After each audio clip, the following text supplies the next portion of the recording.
All right, guys, happy Monday. Let's see, it's a little bit after noon, 12 o'clock here, Central Standard Time. We got about 3 hours left on the old clock before market close.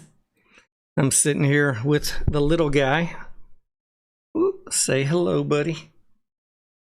So I might have the camera off and I might turn the mic off from time to time if he gets fussy, but I just fed him and hopefully he'll behave here. He's watching all the monitors and the flashing lights. Just fascinated. But in terms of Railtown today, 25.89 cents US, down half a point. And over on the CSE, let me pull that up on my other screen here. Trading at 38 cents in Canada. In the US, the ticker is RLAIF. For foreign in Canada, if you're a Canadian citizen, you can buy it on the CSE under the ticker RAIL, R-A-I-L. We can talk about other tickers today here too, since we got 3 hours. I do have at least one thing that I want to talk with you about on Railtown.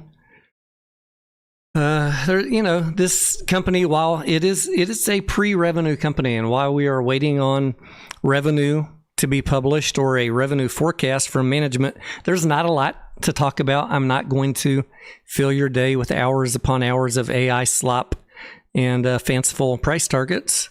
We will know the numbers when they produce the numbers. I'm not going to sit here and try and guess what the revenue could be or the price target. We'll know when we know, and when we know a number, we can analyze the value of the company.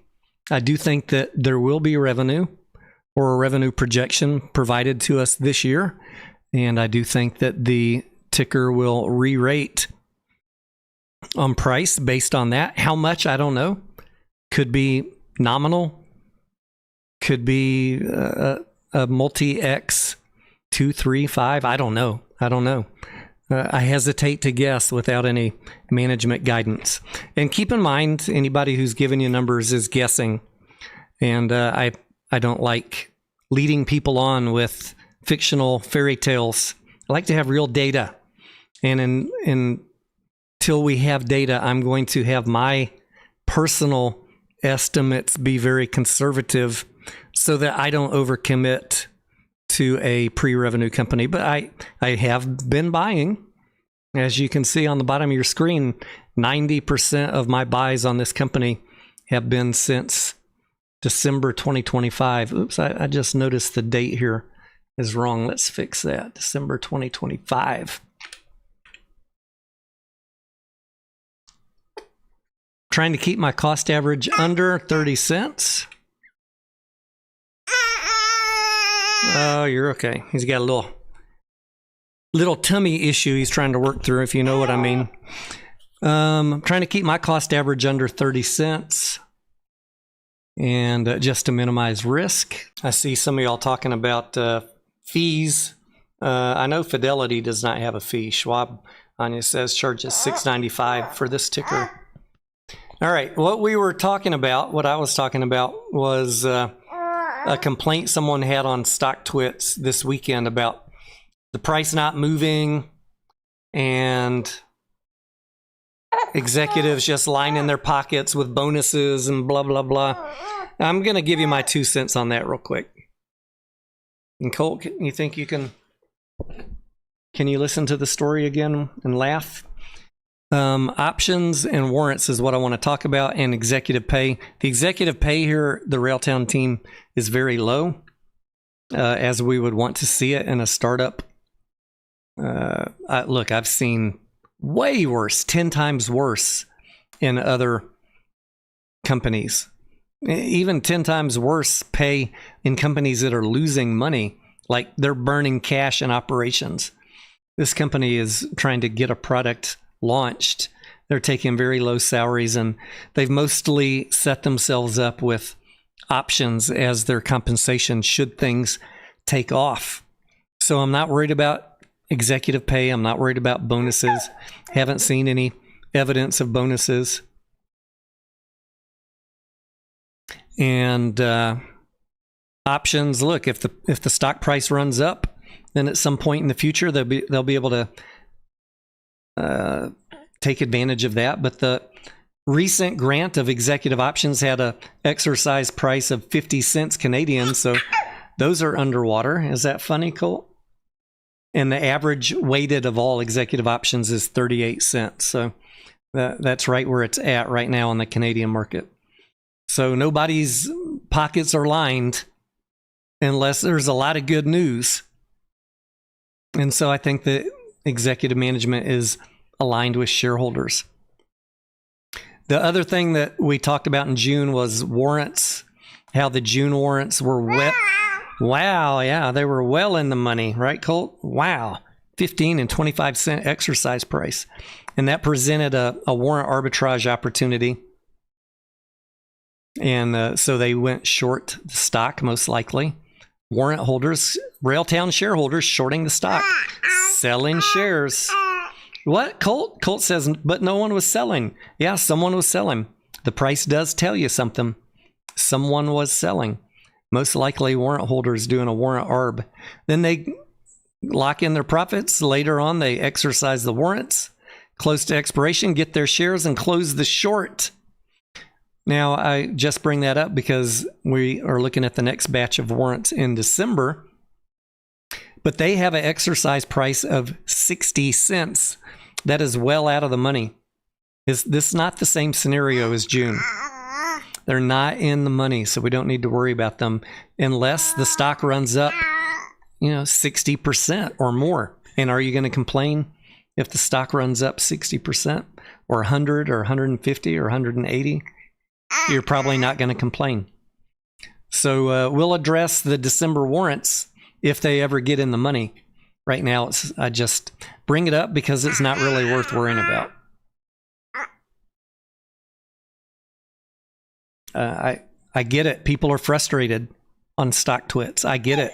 People are mad. I get it. Look, I've been sitting with flat money in this trade for a year. Not really underwater, but I don't like dead money either. So I get the frustration, but the frustration is not from management. The frustration you have should not be aligned at management because they haven't promised you anything. Only who's been promising you stuff? People on YouTube promising you crazy price targets, promising you dates, promising you fantastical revenue numbers. These are all made up fictional stories. And if you're upset, if you're frustrated, understand where the blame really lies. Not with management, in my humble opinion. Management has not given you any misinformation. It's all come from YouTube. So my whole spiel for the last year is have the right amount of patience, understand the trade, understand the financials, get a good entry, and then you can if you want to wait it out, you can wait it out with a good heart and good emotions. The last thing we need is people upset and emotional because someone promised you something on YouTube based on an idea they made up in their head because they needed to get even on their last 5 years of trades that they went red on. Like, that's not a realistic way to come up with the price target. Let's just be honest. Dink, how you doing? Yeah, sorry, I had to pawn the baby off on Grandpa. It was becoming too much, and the stream keeps lagging out. All right, we are at I'm showing 25.89. Bid of 26.20. 25.89 would be the last trade, but current.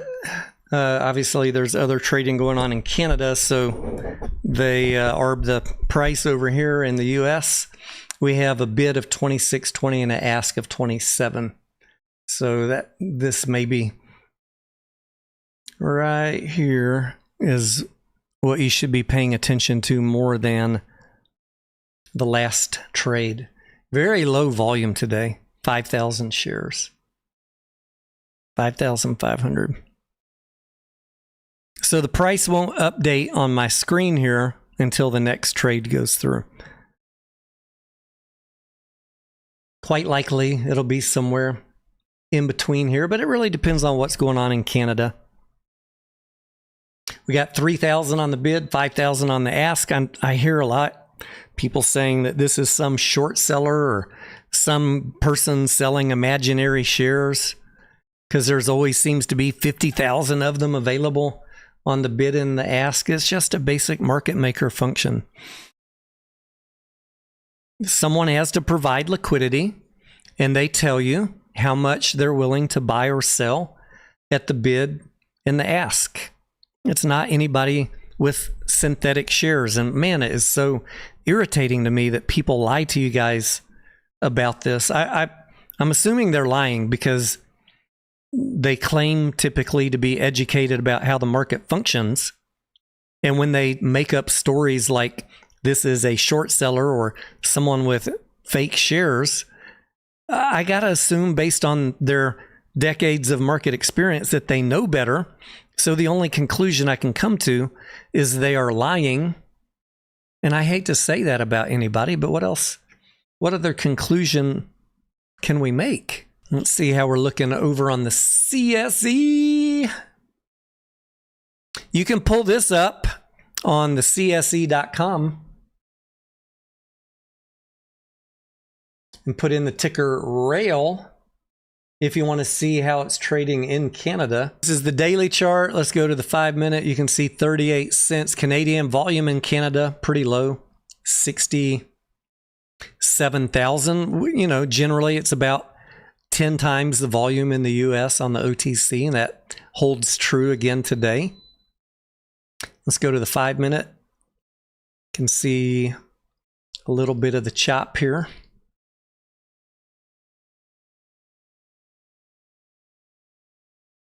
High volume in the morning, kind of dropping off. Everybody just kind of waiting on news. If you scroll down here on the CSE, you can also see who the bid broker is. TD Securities, Desjardins, CIBC, Questrade, RBC. I know people tell you no one's allowed to buy. Looks like pretty much everybody to me is allowed to buy. I don't know what y'all see.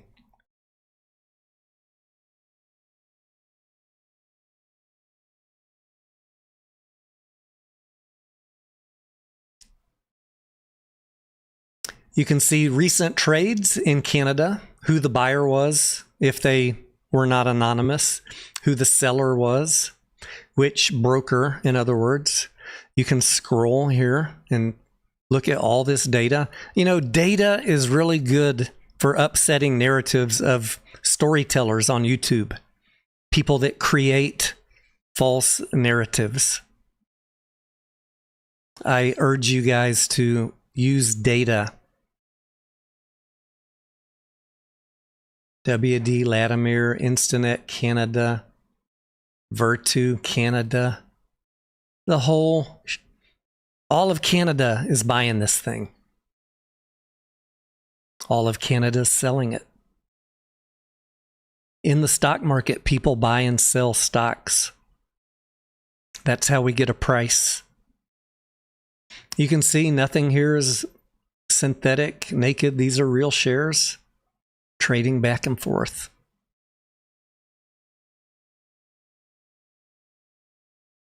Very tiny volume. There's nobody on a tiny, thinly traded volume stock needs to have naked anything. Move the price to where the liquidity is. No buyers, move the price down. That's the job of the market maker. No sellers, move the price up till you find those pockets of liquidity. Someone's tired of holding their shares.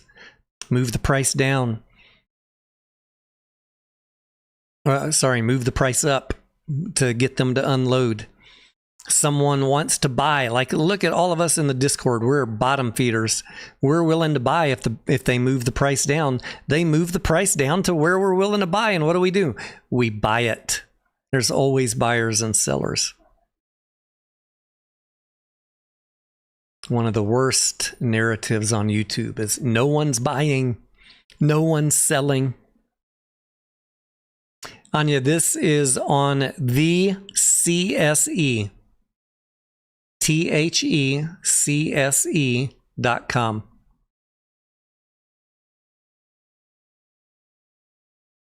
It's also where I go to get news, and you'll also have the filings all right here in one spot. I always have this tab open.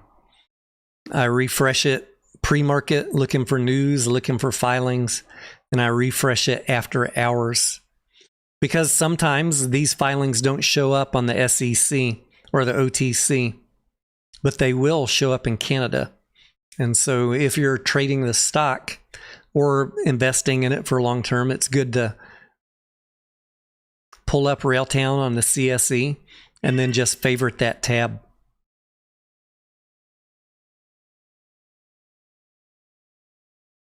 I have other tabs. I can go look at the short interest and the short volume. They're different than here on the CSE.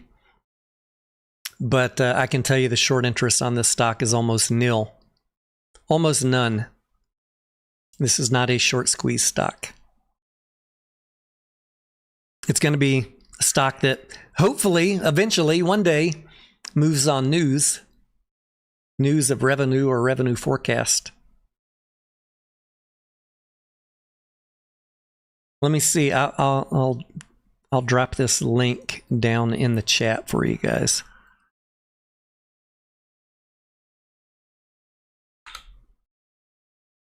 There you go.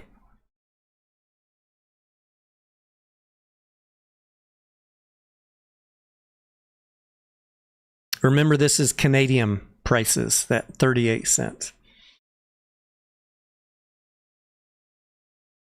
So that's about it. All I wanted to talk with you about today on Railtown was the options and the warrants, because someone was complaining on stock twits, and I get the frustration, but we need to quell the emotions and understand the data for management about salaries low, bonuses none.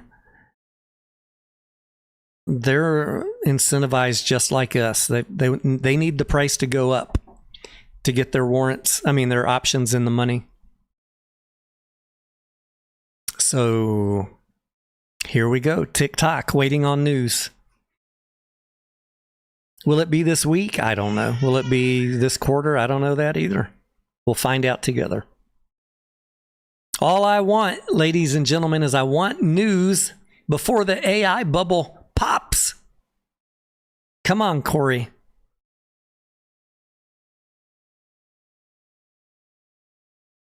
Finish up all that paperwork. Let's get some press release out for these folks.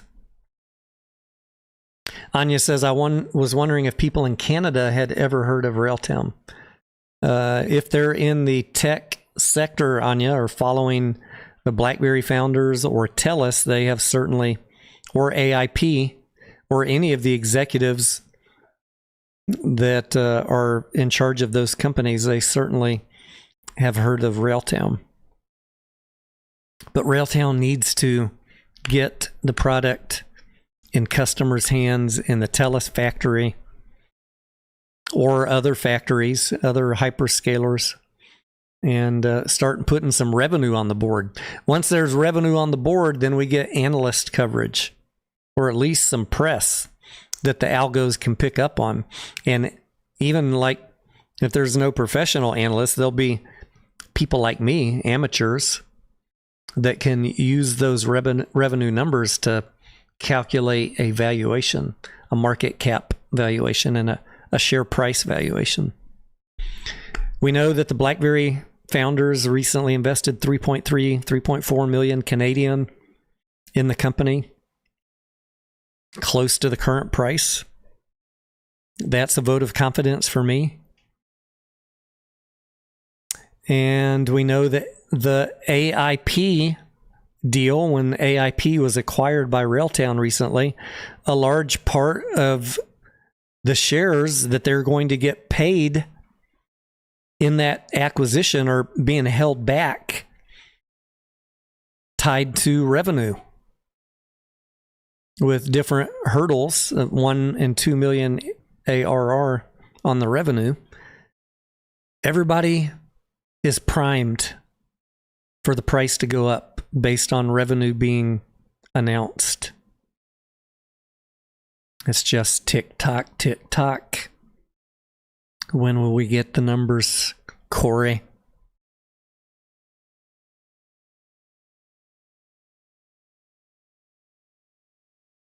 If you're new here, say hello in the chat. I see a lot of my Discord members here. Just about everybody. I'd like to know who else is here that's not a Discord member. You don't need to join the Discord. You could just say hello in the chat.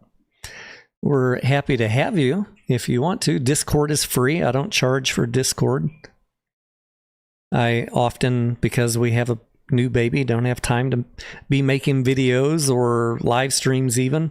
This is kind of like my bridge here to have a presentation running in the upper right hand corner of what I think is important while we're waiting on the revenue numbers. But mostly it's, look, the path is laid down.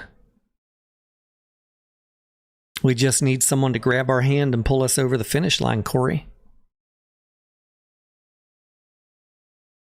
Not much else to be done except wait.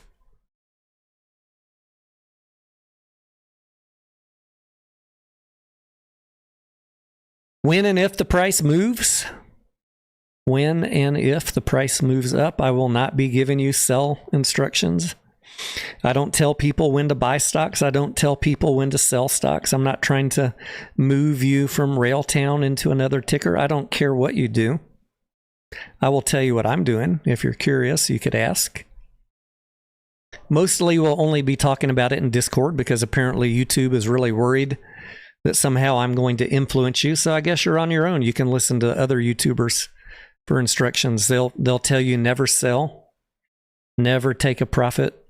That's worked out well for them and every other ticker they've traded, I hear. I have no sell price for this ticker identified because I don't know what the revenue is. So far be it from me to give you any instructions. I've only been buying, haven't sold a share. I'm not day trading it. I'm being patient, accumulating cheap, and hoping for the best. Hoping for the best. All right. I don't see any other Railtown questions. Seriously, if you're new here, you're not going to offend me with a question about this stock or another stock. There's no bad questions. If you have a due diligence question about this stock or another one, you could drop it in the chat. I'm not going to go on a tirade against you. You don't have to agree with me on anything. This world is made up of people with differing opinions on companies and investments. And look, this is a risky investment. I'm not trying to talk if you're new here, I'm not trying to talk you into buying it. This is not for everybody. This is a pre-revenue company with no guarantees. I'm covering it for visibility because we think something good is going to happen. That is my belief. I don't have a price target. I don't have a timeline. Anya, the price here on December 12th was 28 cents. That is your question. Now, I did buy a few shares middle of last year at a little bit higher price. But as you know, we've talked about my toe in the water theorem. When you're going in on a completely speculative play, if you know me, and many of you do, I'm not putting in $100,000 on the hopes that the stock runs up. I'll put a toe in the water, and if it runs up, great. I made a little extra money. But if it, when a stock is getting toppy like this, without news, it's going to come back down. So when the news did not materialize, I waited 6 months to buy back in when it re-hit this pre-established demand zone. And that is when I've been buying here. 90% of my position has been in this demand zone.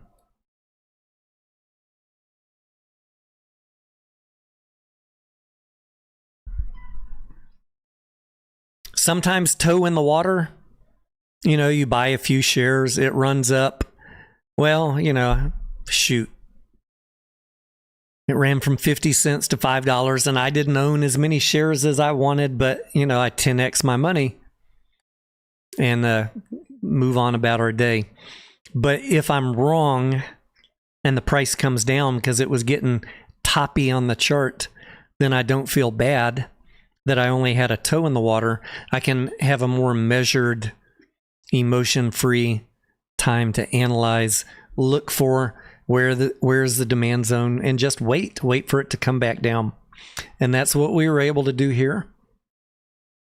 And I feel pretty certain in saying everybody in my Discord has a cost basis at or below 30 cents. Some of y'all have cost basis lower than me. You were even more patient than me.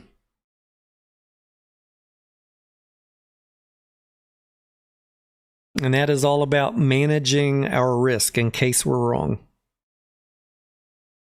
What the worst that's going to happen in my mind is revenue is kind of ho-hum and the price just lingers here.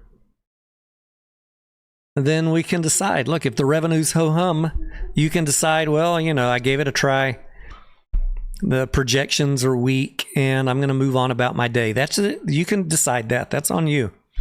Or maybe we find out that it's ho-hum right now, but projections are good for in 2 years from now, if management gives us that guidance, and then maybe we hold on for a little while longer. What I don't think is going to happen, I could be wrong, but I don't think this is going to be a zero revenue forever company. I keep on seeing somebody post on X and StockTwits, it's headed to 17 cents. Not likely, in my opinion. The BlackBerry people would not have paid close to this price, millions of dollars, if they thought it was headed for a 50% drop. I gotta believe that they know something is coming. Shout out to Grandpa for taking the baby off my hands. We had just a little personal stuff. We had all my family come in from out of state this weekend to meet Colt for the first time ever. My dad, the other grandpa, all my brothers and sister. And we had one day with them. We had one night out at a restaurant. Colt's first restaurant trip. He did fine. And then the next day we had a family reunion out at my aunt and uncle's kind of ranchette, I guess you'd call it. They have a bunch of acreage and a big house they built out there, and a lot of food and cousins and other nieces and nephews. Not nieces and nephews. What do you call it when it's the kid of your cousin? Second cousin? Anyways, a ton of people. And Colt got passed around to everybody. And the reason I bring that up, because it was kind of fun to see how he reacted to so many people. He's only been around me, his mom, and his grandpa. That's it, for 3 months. And all of a sudden he's surrounded by dozens and dozens of people passing him around. He did fantastic. He loved it. And 2 nights this weekend, he slept 9+ hours. He was so worn out, which was kind of nice. But I still wake up like every 90 minutes. Like, why is he so quiet? Is he alive? Is he still asleep? What's going on over there?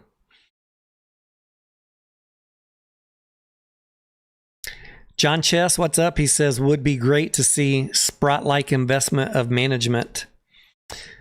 Well, I would liken the investment of the BlackBerry co-founders, John, to Sprott's investment here. The BlackBerry co-founders injected a healthy amount of change into the company's coffers. Let me see if I can pull up what their balance sheet looks like. All right, OTC markets, RLAIF. Let's see if they have updated data. Anya says, what about the Canadian government investing in it? The Canadian government, Anya, is subsidizing a lot of AI in the country. So that's kind of, I don't know that they're investing in Railtown as much as giving them credits. They're definitely incentivizing AI in Canada. They've made it a priority. So Railtown and AIP, I think, both have money coming their way via that sort of vehicle. Cash and cash equivalents as of March 31st was $3 million. And when did the BlackBerry? That closed on February 27th. So yeah, you can see how the cash went from 377,000 to 3 million. They 10x'd their cash position. And then in addition to that, we have the exercise of the June warrants added another considerable amount to the cash balance. So the company, in terms of assets, liquid assets, is fine. No debt. We're just waiting on revenue. That's it. I mean, yeah, they got a little bit of money they're paying for programmers, a little bit of money they're paying for executives. But we have seen far worse. If you've looked at some of the tickers that retail gets involved with that are burning millions or tens of millions of cash per quarter with almost nothing on the balance sheet, that's where you get worried. Here it's just a matter of smart entry and patience. I think also on this tab, at least in the US, you can see the short interest. Let's see. This won't tell you the short interest in Canada. 50,000 shares were short as of June 15th. 50,000 out of 200 million.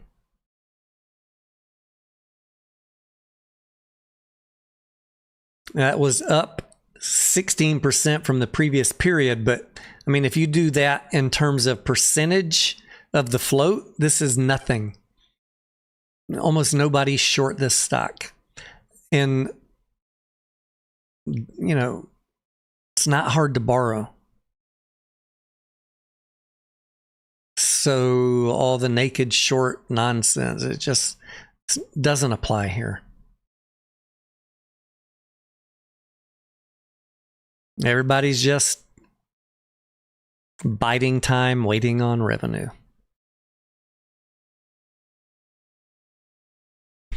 Exile says, patience might be the hardest thing for some people. Everybody wants to be rich tomorrow, Exile. And I get that. I mean, I'd like for it to run tomorrow too. But even worse is when YouTubers tell people a date. And by X date, it's going to be $55. Now they're telling them by May of next year, it's going to be $240. You know, they move the goalpost and change the price. Why do people insist on doing that on social media? These influencers, these promoters. Why do they insist on just making up numbers and dates? Because it really messes with people's patience.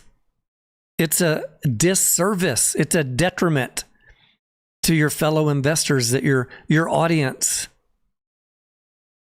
It's not helpful. It pisses people off when they don't, those dreams and aspirations and stories don't come true. Literal stories that were made up without any guidance from management. That's why people get impatient, because their heads being filled with made up stories, not from the company. It's horrible what's going on out there. Exile says, because people are weird, they want something to expect. I can tell you, because I talk to my team, my Discord members daily, all day. They all expect something, but they've become market experts at patiently waiting. We've been in trade after trade where we might have to wait 3 months, 6 months, a year. 90% of those times, I mean, these are reasonable risk investments. Many of them profitable companies that are out of favor or in a down cycle. Many or most of those times we're 2xing money with very low risk. I think the chance here is better than 2xing your money, but obviously the risk is higher. With high reward goes high risk. You've heard me say this before in other tickers. Everybody likes to talk about high reward. You hear it every day on YouTube. High reward, $55, $245. But they refuse to talk about the risk. In their world, there's zero risk. That is just amazing to me. And I see that in so many tickers. And when I see it, I want to cover the ticker. Because I'm down. I'm down for high reward. I'm down. Let's go. Let's get some of that high reward. But you can't neglect the high risk. It exists. You can do a lot of DD and say, well, I think for me, the risk to reward ratio is worth it. And that's fine. I say, good. I made that decision. Made that decision here to go long the stock. Because for me, the risk to reward ratio is good, but I'm not ignoring the risk. The risk is not zero.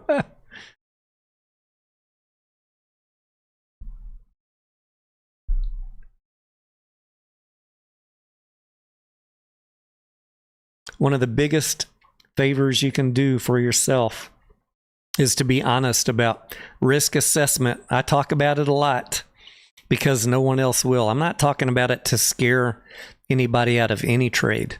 It exists in every trade. It exists in Tesla. It exists in SpaceX. It exists in AMD, NVIDIA, Railtown. Risk is always there. Every time we make a decision, we have to weigh risk versus reward and then decide if the timing is right. That should be always part of your equation, the risk assessment. I know it's annoying to hear me talk about it because nobody else does. You're just not used to it. But that's what normal people do. I'm trying to help you improve your outcomes. Nothing is risk-free. So we got to decide what is the risk and how do we manage the known risks. Anya says, some are claiming multi-generational wealth. I've heard some of that, Anya. Look, I hope they're right, Anya. I'm sure we'd all like multi-generational wealth off of our small or large positions in this trade. I'm not trying to become multi-generational millionaire off of one ticker, I'll tell you that. If by stroke of luck it happens, fantastic. But you got to think like a hedge fund manager or private equity shop. Do you think they're going to raise $100 million from clients and then put it all in one ticker or one private investment that they hope to take public? Or do you think that maybe they're going to diversify their investments to spread out and manage the risk? I ask you, audience, what do you think a professional would do? Are they going to go all in with their life savings, all of their clients' money on one ticker? Or are they going to diversify? I don't understand how diversification became such a bad word. To me, it is just intelligent investing. Protect your portfolio at all costs. And if you want to go all in on one ticker, that is certainly your choice. I'm not going to berate you, chastise you, stalk you, make fun of you, but I don't want to hear you complaining if it doesn't work out. I don't want you clamoring for 5 years for a bankruptcy court, GTII. There's one, who else? BBIG, BBBYQ. All of these people are stuck in court, never going to see a dime. MMTLP practically went MMAT went bankrupt. MMTLP, they're never going to get their money after the go private. I don't want to see that happen to you. Like, there's no reason to put all of your money in one ticker that is super high risk, unless you're willing to live with the consequences, which means if we're wrong, we dust ourselves off, we walk away, we never look back, we don't complain, we never talk about this ticker again. We use what we learned to not make that mistake again. But if you get wiped out, then you become desperate. Then you sit in space calls for 5 years, listening to some Yahoo spin yarns and tell you stories about what's going to happen in court. Meanwhile, you're going to get nothing. The lawyers are going to get it all, if there's anything to get. I don't want to see that happen to you in any ticker. I don't think that's going to be the outcome here. I'm just saying. Why do we talk about risk? Because we don't want to be stuck in court waiting on a bankruptcy.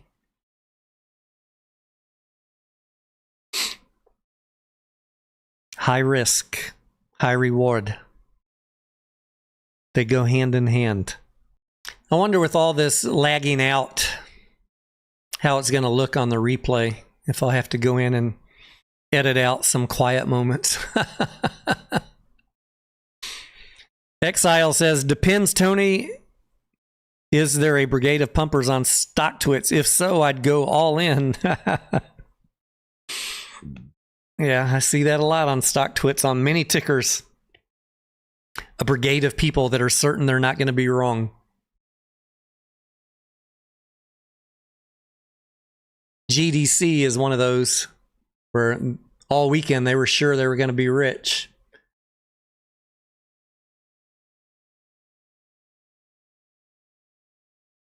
$9 to 2 pennies. It's now trading under 1 penny after the reverse split last week.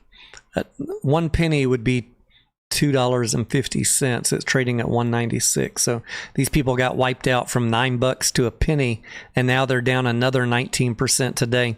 And they were all buying this morning because they were certain the company's on their side. They were certain the company's about to drop good news. I feel bad for these people. GDC. Video coming out on that topic and other Chinese pump and dumps soon. Soon, very soon. Exile says, I'm not sure where the ego comes from. Why does everybody convince themselves they are right when the worst case scenario is more common and more obvious when you look into it deeper? That is a great question. I wanted to respond to somebody with a similar comment today, like, how can you be so certain, like for GDC, that they are on your side? The company increased the float from 60 million shares to 1 billion without telling you. The company dropped the price from $9 to 1 penny without telling you, until, surprise, it's 1 billion shares and we're doing a 1 for 250 reverse split on Monday. But they're still convinced the company is on their side and about to start share buybacks today. No, they're not. They're not. That was a bull trap PR to get you to buy the dilution. They're not on your side. They have not said anything at GDC for 2 months while the company obliterated the price with 1 billion shares, 1,600% dilution. Yet these people are convinced the company's on their side, convinced that now is the time to lower their cost basis and double down. The company hasn't said jack shit for 2 months. They don't care about you. Now, it is a low float, and it could run if buyers show up. But the company is not on your side at GDC. I'd need to hear something from them in 2 months to change my mind, and I haven't heard jack shonkus. I was talking about this the other day. You know, I make mistakes. I'm wrong sometimes. I try not to double down when I'm wrong. If the price goes against my DD, I try and figure out, what did I miss? What is the price telling me? Dig deeper, Tony. Go uncover some more rocks. What did you miss in your analysis? Once you've uncovered what you missed, how can you learn from that mistake and not repeat it again? That's how I approach these. I know I'm not always going to be right.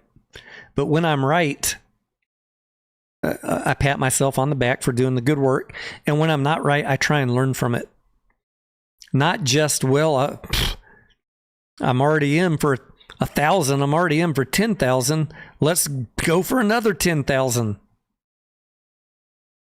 No, I missed something. When the price drops from $9 to a penny, you missed something. You gotta step back unemotionally, cold-blooded. Maybe listen to a shill. What was Tony saying during that 2-month period? He was saying the company's diluting on you. You just don't know it yet. The filings are already there. They already pre-filed a reverse split. It's coming. No, it's not, you shill. Block that, Tony D. He wants you to lose. He's on the side of the shorts. No, you made the choice to hand the shorts your money. Well, you handed the company money. I tried to provide you some guide rails of what was happening.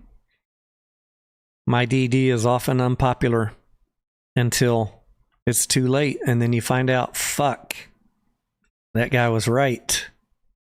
Well, I already blocked him. I can't say anything now, and I'm too embarrassed after all the names I called him for the past 2 months, for the past year. They never come back and say, you were right, God damn it. I'm going to subscribe to you and learn how to avoid these situations in the future and get more optimal outcomes. Tony, help me learn how to get out on the pump and not stick around for the dump.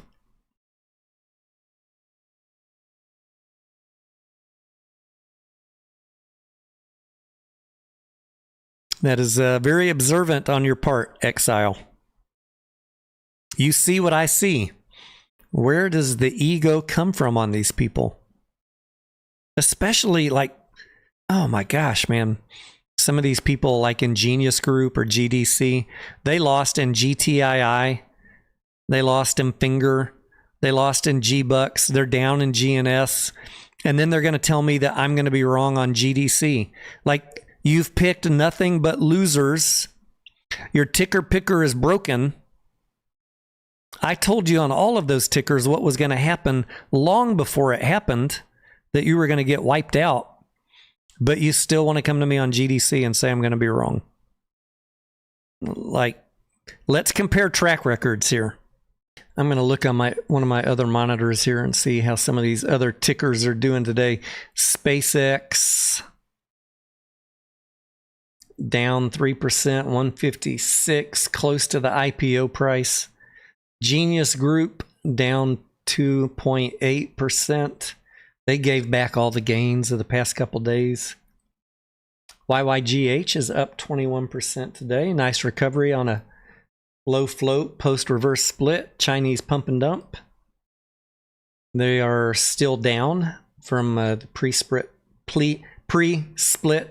price. But if you bought at the bottom, you're up 40 cents. AMC down today 7%. Ouch, man. AMC dropped below the demand zone. That's not good. 175. We need to close above 177 today.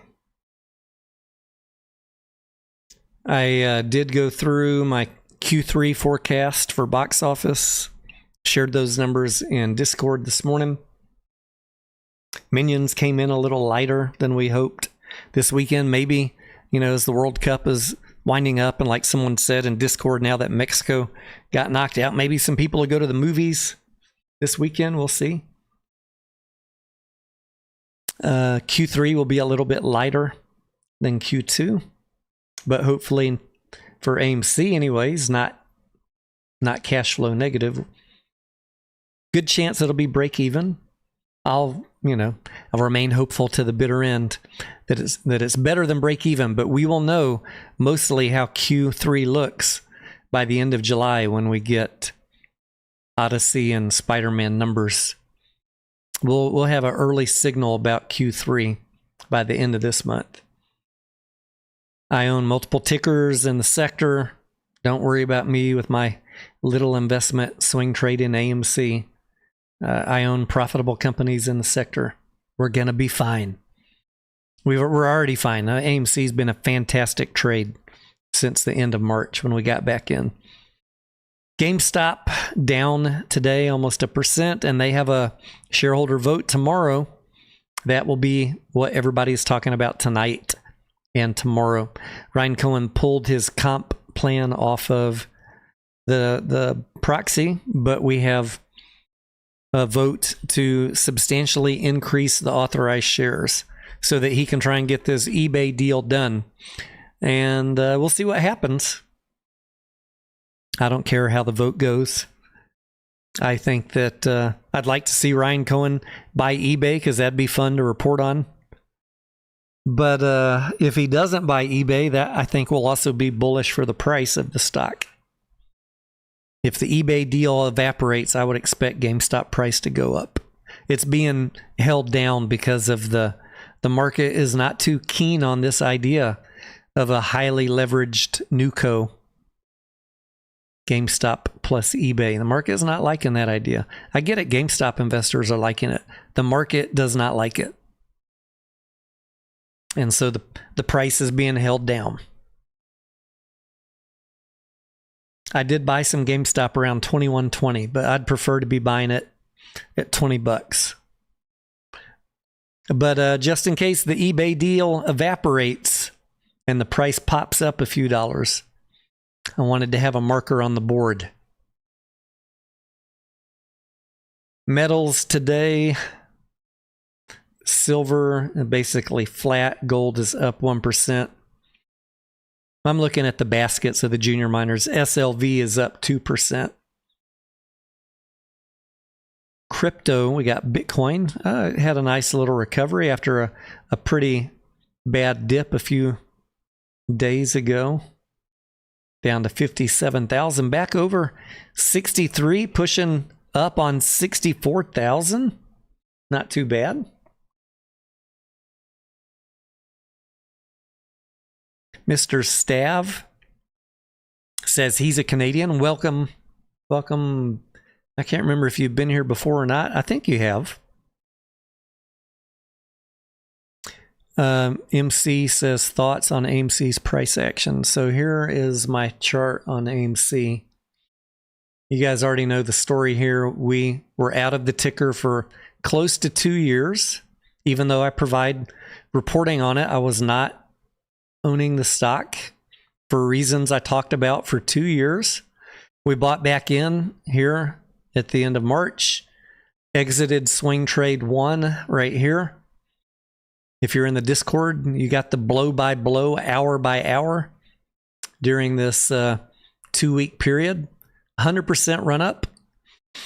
Exited the trade, got back in right here on May 15th as it dipped below the 50 MA. It went up to what? Well, 200% from 93 cents to almost $3.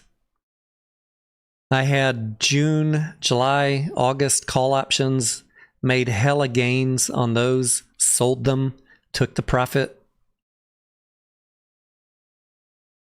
I did buy some more shares here.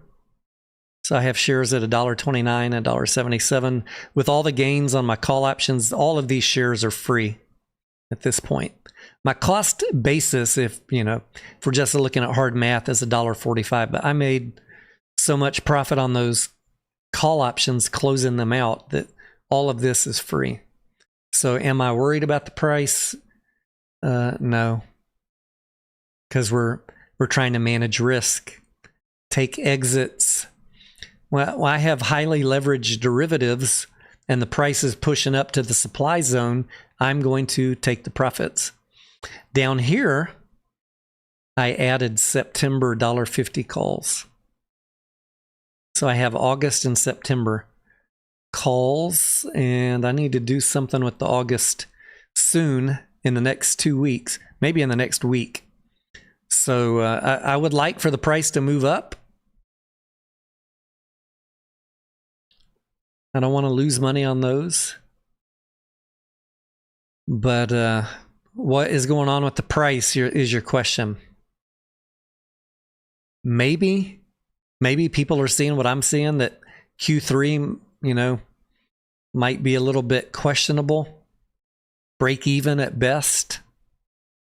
Maybe whoever got those 95 million shares at $2.10 in a private placement back here on 6/22, maybe they're shorting the stock as a hedge to lock in gains and just sitting back waiting. I thought about that today. I know people will say, well, why would they buy at 210 and then hold it while the price is going down? Because they shorted. They don't care if the price went down. If they're short via swaps or derivatives, options, or just short the common, they don't care if the price goes down. They don't care that they bought in at 210. They're not going in this naked with no hedging. Let's be real. These are professionals. They're going to have hedging. So that could be some of the negative that we're seeing. And, if you're properly hedged, even if you bought 95 million shares at 210, you could wait it out a long time. Adjust your hedge as needed.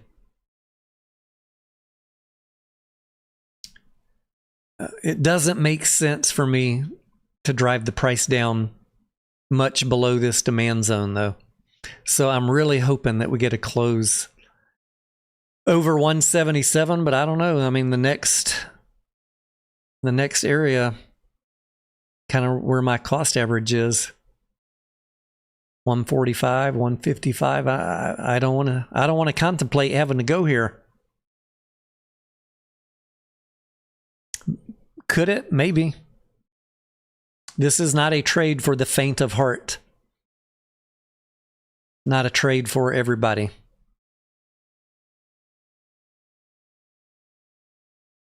Anya says, Tony, do you know we're looking at Clint? I do. Anya. Do you miss my face? I'm still here.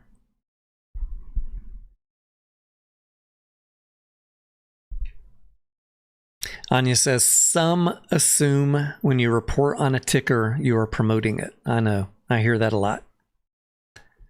He's covering AMC, therefore he must be promoting it. The AMC people hate me as much as any other ticker, because there was a long time I was not buying the stock, not owning it, telling people why I was waiting and why. Still going to report on it because there's a lot of misinformation, and I want to see people have optimal outcomes.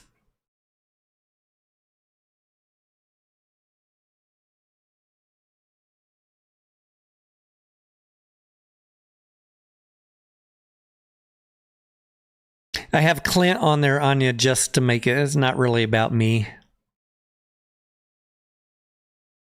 This is just a informal chat. We're killing some time, waiting for market close. I want it to be chill, emotion-free.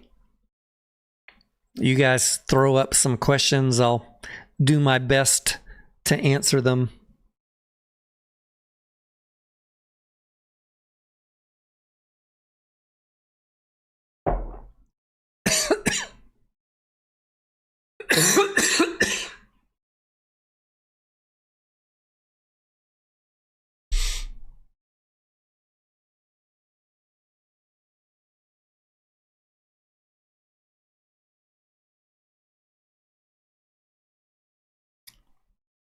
The funniest thing, Anya, is people that get, when I don't own a stock, people get mad that I report on it. And then when I buy it, after waiting, and then I buy it, they're still mad. It happens in every ticker. It is so fucking funny. Happens in AMC. They get mad that I went long. GameStop, they get mad that I went long. GNS, they get mad that I went long. Railtown, they get mad that I went long. Why are investors so angry at fellow longs? I don't get it. Because someone had a different idea, a different opinion, a different analysis, a different level of patience, and they waited. You're going to call them a short? I hope you guys see through that kind of bullshit from these other YouTubers. It's all audience control. They don't want you listening to someone that is more patient than them, to someone that has a better entry than them. The last thing they want is for someone to have a better idea. And so they will just label them, oh, he's short. He's working for the shorts. He's telling you to be patient. He's working for the shorts. Like, literally, that sounds so dumb. Sounds really, really dumb. Diana, how are you doing? She says, when Q2 AMC projected profit video? I'm going to get that done this week, maybe today, Diana. Good question. I thought about it a lot over the weekend, but we had family in town all weekend. And we're super busy. Today I went through and I tallied up all the Q2 box office. I went in and looked at my spreadsheet and all of the custom predictive formulas I have. And I'll tell you, this is going to be probably the first time that my guesses from the spreadsheet might have a higher probability of being incorrect, because we're in uncharted territory with this level of box office. I have predictive formulas in Excel or Google Sheets that, depending on the revenue, the formula will adjust the OPEX, or, food and beverage. It'll adjust all those expenses and projected profits. But we're in a territory where I haven't had a chance to massage the formula at this level. I've got a generic, if greater than 2.7, then blah, blah, blah.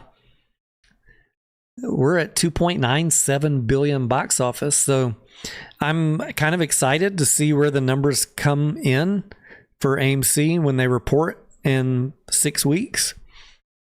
5 weeks, whatever it is, because I'll be able to tweak those formulas for the higher level of box office. And that'll make it more accurate in the future. But I will put up a video. Well, I'm going to have to disclaim it with, I'll have to figure out a brief way to explain what I just told you. The formulas are not optimized for a box office this high. I mean, that's a good problem to have, right? We love good box office.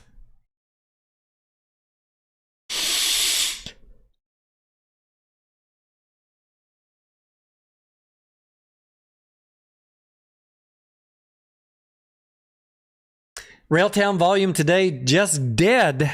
Where's all the buyers? 5,000 shares traded in the US. Come on, yo. What do they say on you? It may never be this cheap again. Isn't that what they say? Where's all the promoters at? We need some buyers, damn it. You know, they say you're never going to see it this cheap again. Man, I'm really bummed I didn't get it at 2202 though. What was the cheapest I got? 22.95. Well, shucks. Once again, Tony did not get the bottom. Tony always says he buys at the bottom. Nope, missed it. I had an order in at 22.02. It didn't get filled.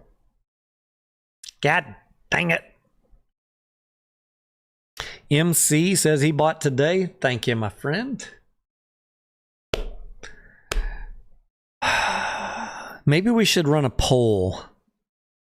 When is Corey going to drop the news? Let's do that.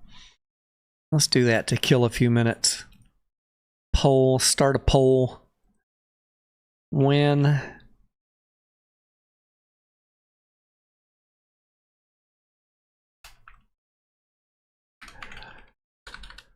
excuse me, tired.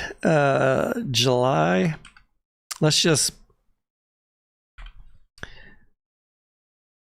August 2026.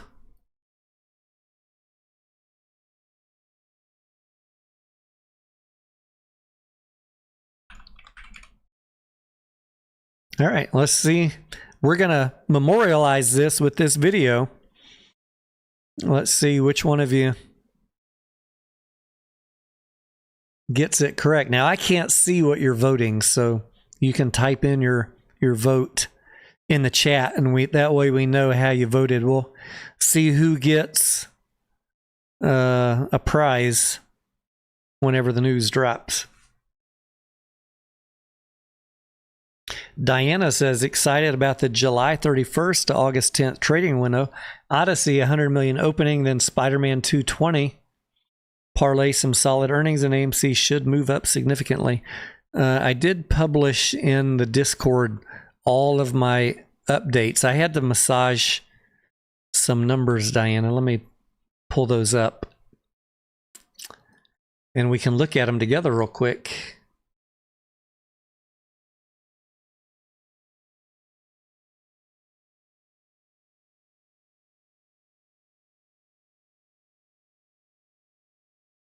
Can y'all see that? Yeah. So I'm estimating maybe 100 million in Q3 for Toy Story.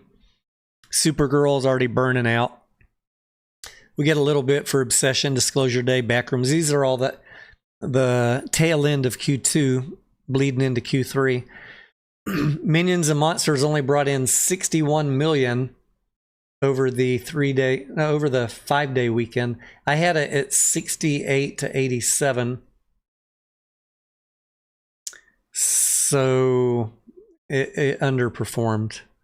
Young Washington, I had 23 to 35 million. It brought in 20.8, so it underperformed. Moana, I knocked off 200 million. I had this at almost 400 million, but pre-sales are slow. So I dropped it to 195 for the entire run. I have opening forecast 70 to 89 million for 3-day weekend.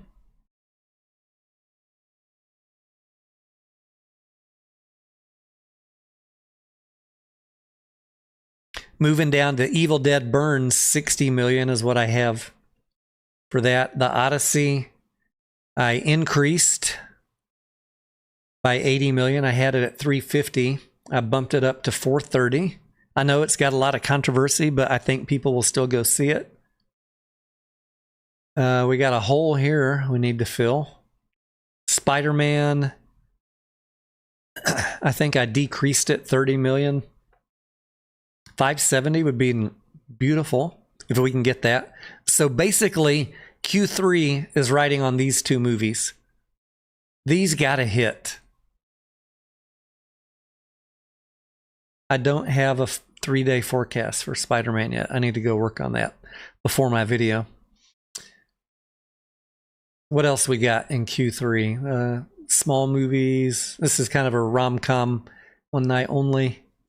End of Oak Street and Insidious. Someone was asking me about those in Discord. Kind of early to have a firm number, but I have 75 for each of those. I don't know how accurate that's going to be.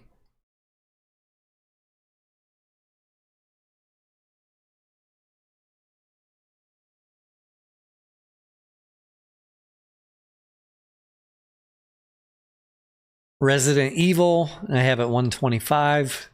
All of these numbers, as more data comes in, I will revise them. They're a little bit far out. And then Avengers Endgame re-release. So roughly I'm around 2.65 billion for Q3. Would I like it to be bigger? Yeah, I would. Could it be bigger? It could.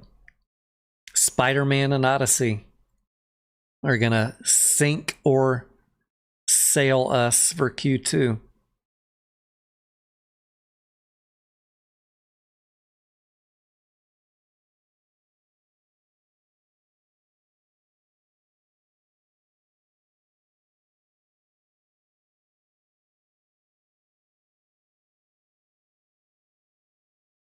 I'm hoping that this price action has nothing to do with people being worried about Odyssey. Let's look at Cinemark today. I do own Cinemark. God dang, man, it's down 6%. Don't feel bad about AMC today. Look at Cinemark. It's getting obliterated.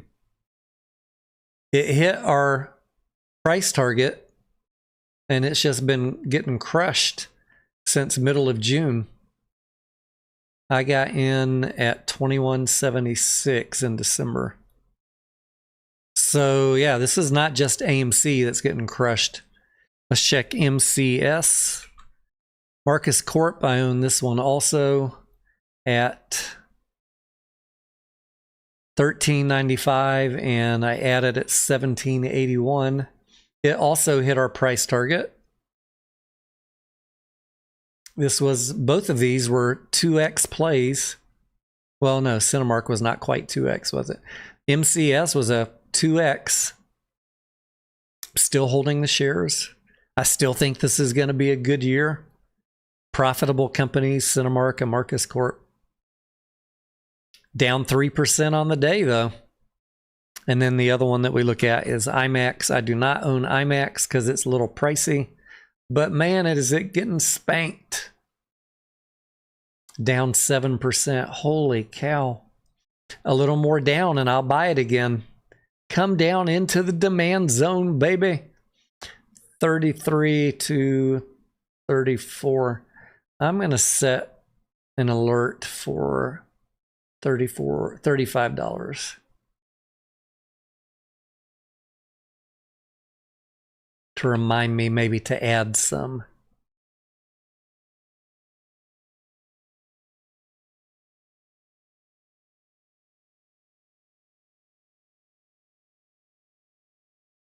I don't know if it'll get to 35, but I'd be more of a buyer down there.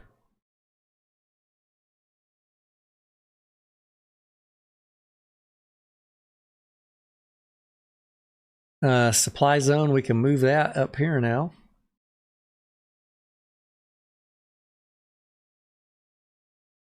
Let's fine tune it a little bit. That's kind of our sell zone for those that want to sell. All right, so everything's getting crushed today. Don't feel bad if you're an AMC.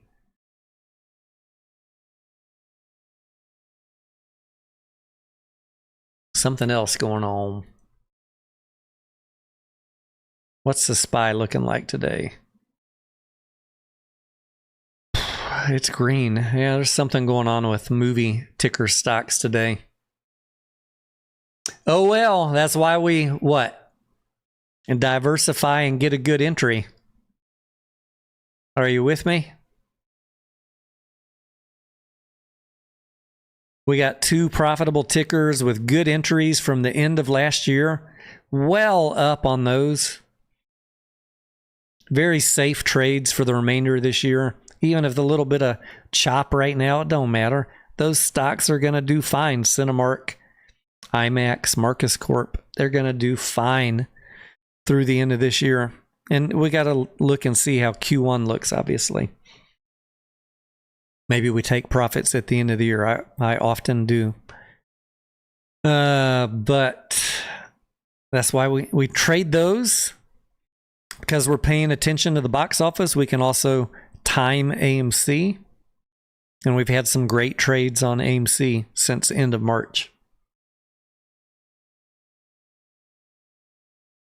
And I'm still bullish about box office for the rest of the year. So we might have to hunker down and sit through some bad Q3. But, and I said I was only going to say this one time in the Discord.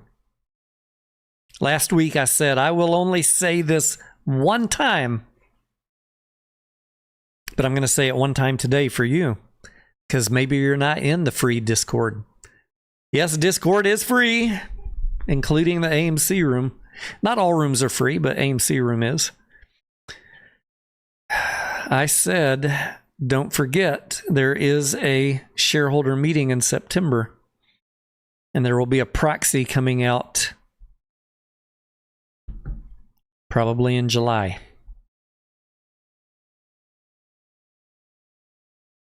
And the company is running low on shares.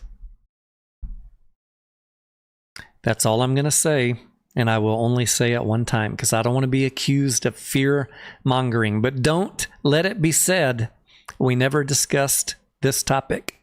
Just like in December, we discussed the potential of dilution in June when the 6-month standstill agreement came to an end. And what happened? They sold $200 million. Just like that one time we talked about it in December.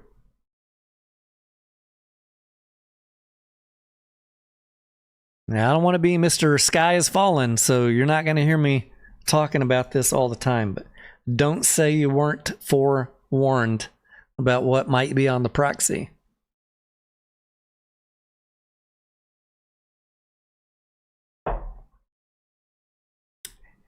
How do I use that info? I use it to create my risk profile, my trading profile, my day-to-day analysis of what's going on. Everything. You got to think forward, not just a box office, but how could the company rug you? You got to look at everything if you want an optimal outcome. It's fine to hope that nothing bad happens. I get it. Hope is not a strategy.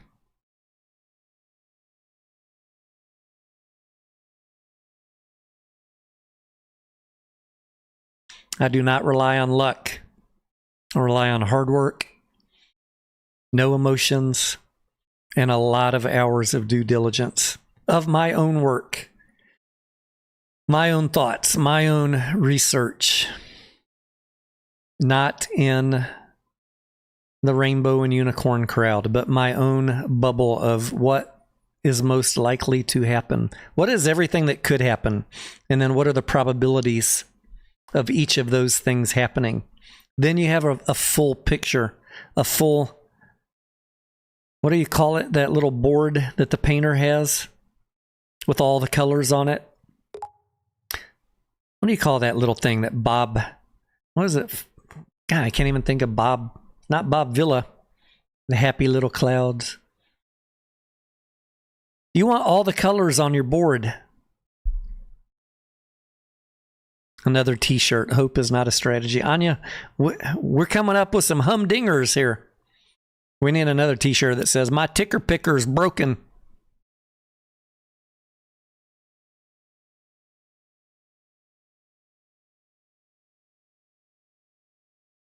anyways, the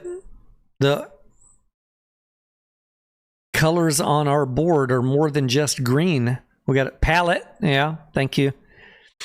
On our little palette that we're holding in our left hand, we got to look at the yellows, the reds, the orange, the blue, and the green. Everything is there. Everything's a possibility. Let's paint some trees over here. Maybe some happy little clouds live in this corner of the canvas. Maybe a thunderstorm is rolling in from the east. Maybe the sun is rising over here in the west. Or does it go the other way? Sun rises in the east. You know what I mean. You got to consider everything. Bob Ross, thank you. Only when you consider everything do you have a painting that you're going to be satisfied with at the end.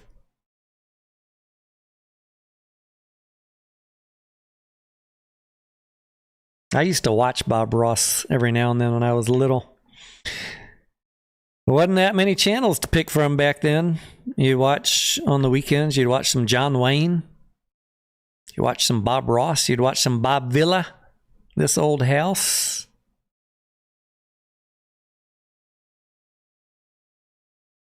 And you'd watch some Hee-Haw. Gunsmoke. Little House on the Prairie. I'm really dating myself now, aren't I?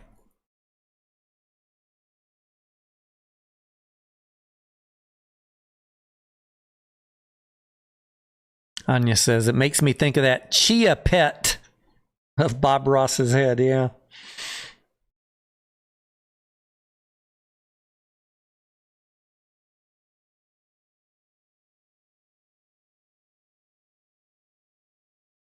Hope is not a strategy. Trust but verify, Anya.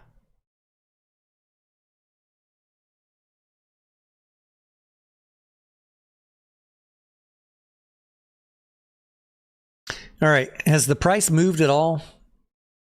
No. $26.50, $26.78. I'm starting to feel a little bit hungry. We've been going here for 2 hours. Should I get a snack and hang out with you guys for another hour? I'm not on camera, so theoretically I could eat something right here and not violate my rule of no eating on camera.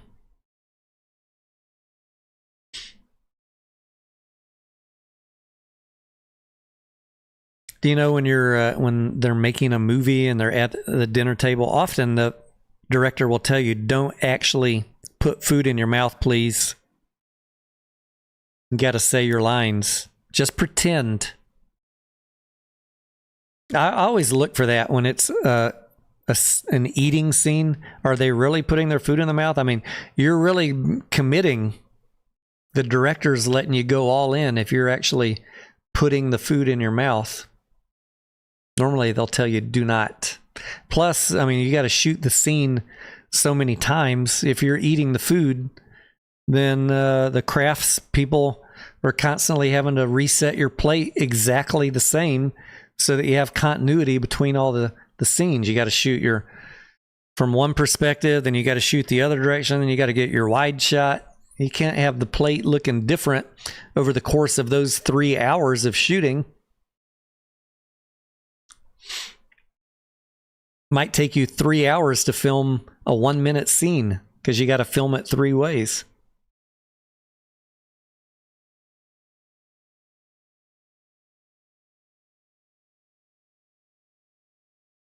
Goblin Slayer, good morning. He says, can you give me your thoughts? Only AMC. Yeah, we just got done talking about AMC. And just rewind a few minutes. We looked at Cinemark, IMAX, Marcus Corp. Everything is getting slaughtered today in the movie sector. So AMC's under pressure. I get it. But everything is under pressure today. Cinemark, IMAX, Marcus Corp. So I'm not too worried about AMC.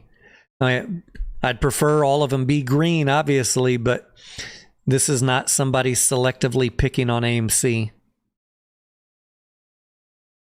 Augustine, what's up? He says, I'm in Netflix. What are your thoughts? I haven't looked at the chart recently. Let me pull it up down here on the bottom monitor. 75.95 off of the high in April of 108. And if we scroll back, 137. It's dancing around on the 200. Let me switch to this screen for you. Hello. Right at the 200 on the weekly. For me, you know, just from a technicals, that's an interesting point. $70. I haven't looked at their financials in a while. The chart obviously has been in a free fall for some time, but you would expect some support right here. If I was going to enter this without looking at the financials, well, look, this company has massive profits and operating cash flow. So I'm haven't looked at the financials in a while, but I bet they're okay. If I was just looking at it from a technical perspective, I'd be thinking to myself, enter around here with, if I'm not super convicted in the play, just have a tight stop loss in case this breaks. You know, you could even enter here, 75, 74, with a stop loss at 69, 68. Because if it breaks under that, you know, who knows how far down it goes. Seems like a reasonable support that it would want to respect. Let's look at one other timeline, though. The daily. All right, it's under the 200 and the 50.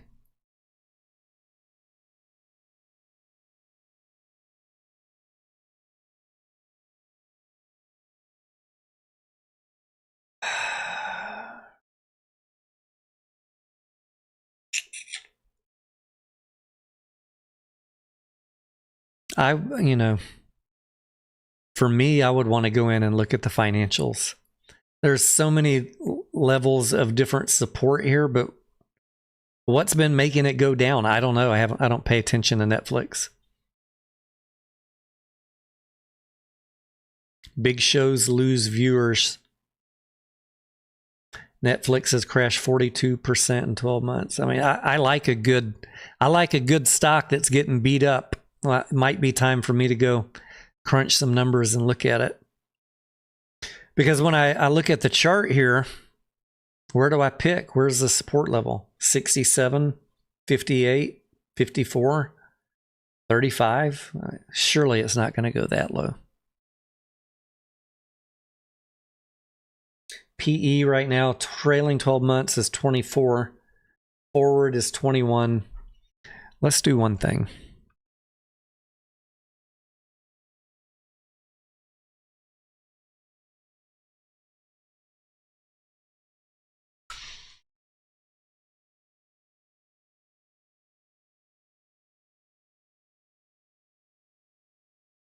Analysts have a price target of 114. Well, they were wrong, weren't they? Whoops. Low of 80. Who has the $80 price target?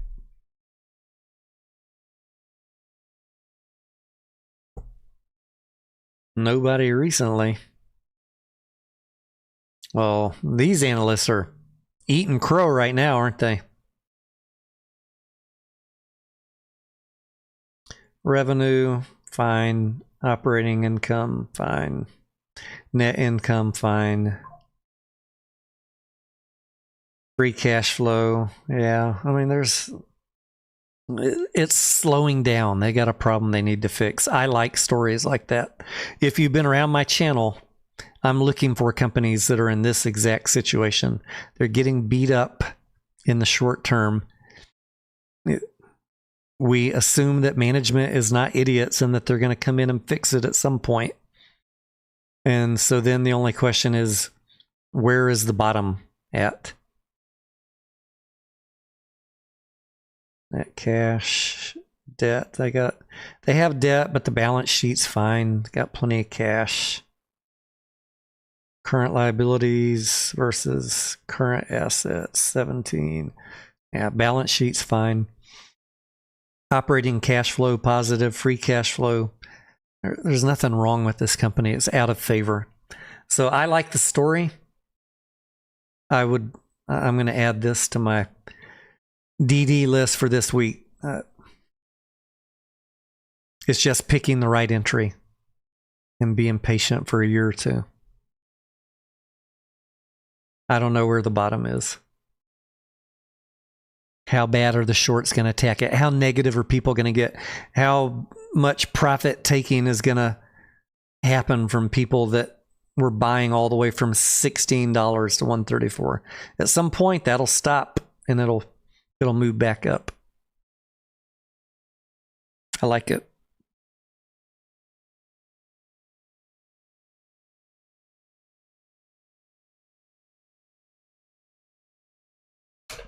I like it. We just got to find the right point.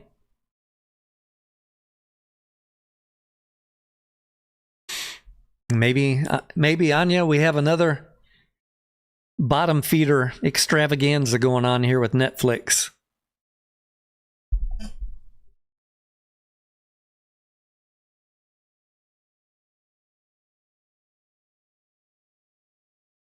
Nothing gets me more excited than a 42% pullback on a cash flowing business. Hell yeah. Let's go.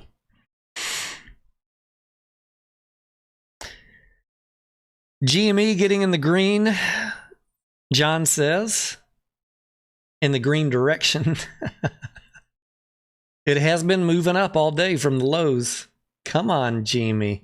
Pull up. Got that big vote tomorrow. All right, let's end this poll and see how you guys voted. Pretty spread out. 31% of you think that management is going to release news between now and August. Oh, wait, no. Sorry. It reordered. July, 15% of you. August, 31% of you. September, 23%. October through December, 31%. So you guys are pretty biased. I'm not using that word in a bad way. I'm just saying, like, as a group, you're thinking it's going to be a little bit more patience required. Anya says, how many people here pay for a Netflix subscription? I think my wife pays for one, Anya. For a while, she was getting it free through T-Mobile. But I think for whatever reason, they ended that partnership. And she had some shows that she liked to watch. And so she renewed it. I don't watch Netflix other than Stranger Things. And so I need to go lobby her to cancel that, because I don't think she's really watching any shows. It's mostly crap, in my opinion. Everything she was watching was like foreign TV shows with really bad dubbing. And not my preferred type of TV.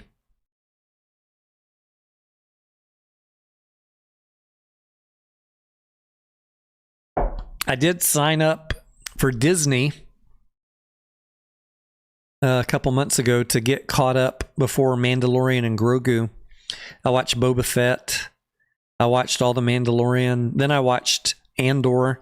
And then I watched Rogue One. It was Rogue One, right? All of those, I had not seen any of them. So I've been piling through all of that. I got through Rogue One maybe a week ago, and then I watched Star Wars A New Hope, which was episode 4 or episode 1, if you're like me. It was the very first Star Wars I ever saw in 1977, I think. It was fun to watch Andor, then Rogue One, then A New Hope, all back to back. Breaking Bad was good. Yes, Anya, I like Breaking Bad. I would watch Breaking Bad again. I would watch Sopranos again. But I have Sopranos on DVD box set, so. GameStop is in the green now, John. It is officially in the green. By 2 pennies. Anya, my wife has been very into podcasts lately. And they're usually like the crime podcast, the crime mystery. And I need to tell her, look, if you're listening to those, great, but we don't need to be paying for Netflix. And I'm now that I'm all caught up on Star Wars, I'm probably gonna cancel my Disney. Although I have had Colt watch some. They have some programming on there for little kids, and they have like National Geographic. He's real interested in the animals, like the monkeys and the lions and stuff. But I bet I could find that free on YouTube also. I've tried to watch Better Call Saul 2 times, and I have not made it very far into it. A lot of times for me, you know, I got to attempt it 3 times. Like Stranger Things, we tried to watch it twice and couldn't make it past episode 1. But once we got about the 3rd time we tried to watch it, we got about 3 episodes in, and then we were kind of hooked.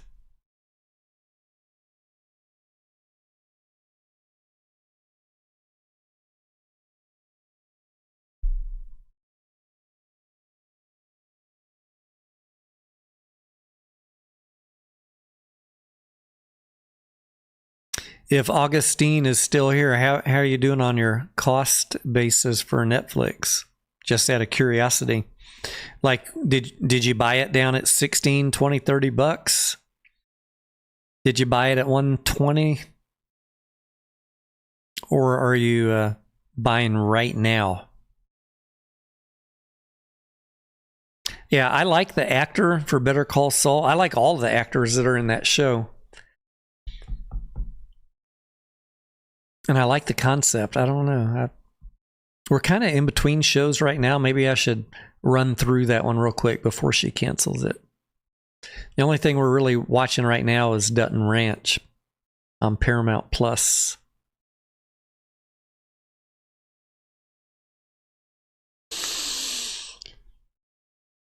And if I'm not mistaken, Better Call Saul is a prequel to Breaking Bad, right? If it is, I really would like to know the backstory on those characters. And then watch Breaking Bad again. With all of that extra knowledge.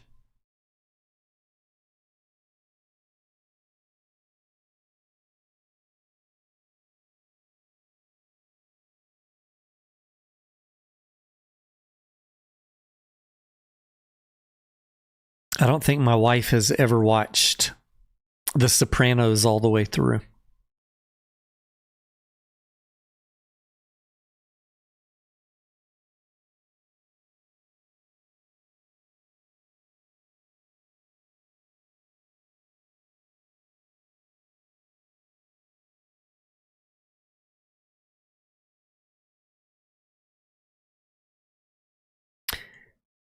Okay, Augustine says, played it last week, 78, and this week, the 80. Okay, following flow.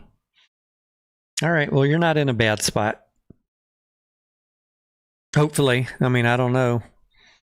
Like I was saying earlier, it depends on how negative people get on it, but it's really, it looks like at a pretty reasonable spot on the weekly. Hopefully that'll hold for you. And hopefully it'll hold for a day or two for me to make up my mind. I don't just jump in on something like that if I'm going to have to hold it for a year. If I think it could get back to 130, I need to convince myself. Yeah, I could do the toe in the water theory. Just like I said, buy it now and have a stop loss at 68. I could do that. I might do that. But to really build a position, I would need to go read the news and figure out why is it down so much. Get all caught up.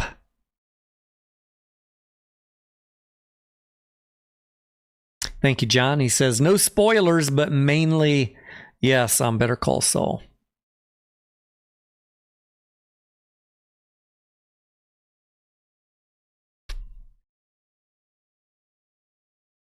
I've seen a couple of other people asking about this. I see it on Webull. This symbol, Railtown, is restricted to closing orders only. There's a couple of other brokers that won't let you buy Railtown. Only the big ones will for some reason. I don't know why that is. Like Schwab will let you buy it. Fidelity will let you buy it. Where else? What other brokers are y'all using that you can buy this on? I don't know if Robinhood will let you buy it. I think Revolut was one of the European ones that they were saying would not let people buy it, closing only. Brokers will do that sometimes, or the clearing firm that they use might restrict it, like Apex. But Webull and Revolut don't use the same clearing firms, so sometimes the brokers might just say it's too risky or too thinly traded. We're not going to allow you to buy it. Well, then fine. That's why I have multiple accounts. I'm just curious if y'all are here. Let me know where, if it's not Schwab or Fidelity, where are you buying it? E-Trade? I don't know. Robinhood? I don't know. Haven't tried to buy it on those. Debbie, what's going on? She says, ticker. I think you're asking, what ticker am I asking about? Where are you buying it? The ticker is Railtown. Rail in Canada, or RLAIF on the OTC. Apparently not all brokers are allowing buy orders. So if you're buying it somewhere other than Fidelity or Schwab, I'm just curious, who is allowing buying?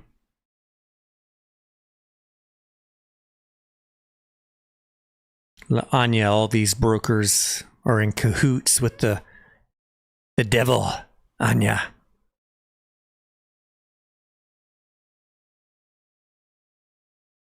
Or maybe they're just managing their own risk. I don't know. It is shocking to people to hear that a broker can basically decide whatever they want for risk management. They don't have to offer a ticker. That is part of what you sign up for in the terms and conditions. All right, I'm back.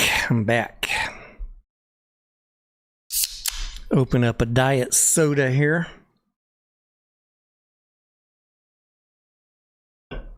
It's past 2 o'clock. We got to stop drinking coffee. Not Robinhood. Thank you, Debbie, for confirming. Cannot buy on Robinhood.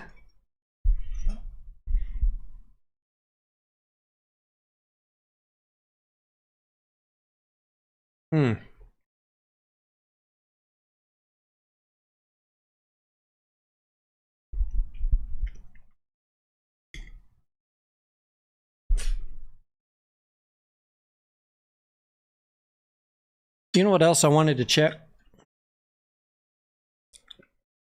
The cost to borrow on GDC.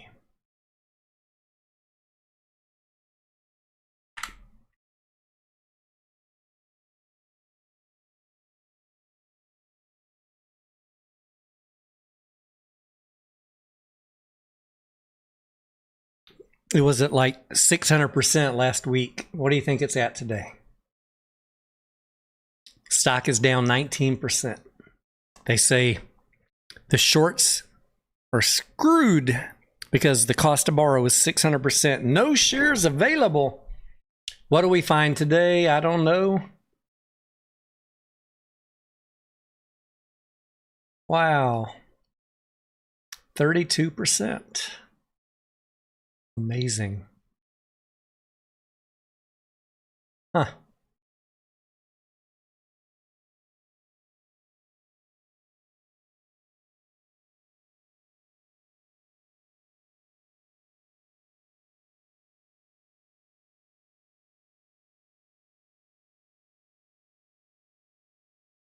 I can't even find this 600% anymore. Oh, that was back on July 1st. Now, the funny thing is, I'm hoping you guys know this if you subscribe to my channel, but you got to be real careful when people post these charts. This is only one broker. It tells you at the bottom. Same data you see on Fintel if someone posts that chart. There's 1,000 different places someone who wanted to go short could borrow a stock. So just because IBKR has a cost to borrow of 600% on this ticker, and this is good information for any ticker, does not mean that that is the market-wide cost to borrow. Just because IBKR has only 9,000 shares available to borrow doesn't mean that no one else does. And what I tweeted out on July 1st when we were looking at this, we went and looked on Thinkorswim, Schwab. The cost to borrow was 0, while it's 600% over here. So what I told people, just having a conversation, is don't make your trading decisions thinking the shorts are screwed because you're looking at data from one broker. Yeah, this tells me that the big players, the professionals, borrowed all the GDC that was available at IBKR, and IBKR just basically said, we don't got any more left, and if you want any, we'll go find it, but you're going to pay through the nose. So what does a reasonable short do? They go to a different source. They go to a different broker. You could go to Schwab and borrow it for 0% on the same day. This does not mean shorts are screwed. It means there's just no inventory at Interactive Brokers. Now, it's dropped all the way down to 32%. Just something good to keep in mind when people are publishing short cost to borrow charts and telling you that means something. Most of the time, that is evidence to me that these people have no clue what they're talking about. These people on social media. It's different if you show me 3 or 4 lenders and they're all 600%. Now we have a better story. Inventory is drying up across the market. But just one, when I can go find 0% on another broker in 30 seconds, well, you got a really bad story. That's your investment thesis. You're probably going to get screwed. And you're going to get double screwed if the company is still selling shares as part of their equity offering.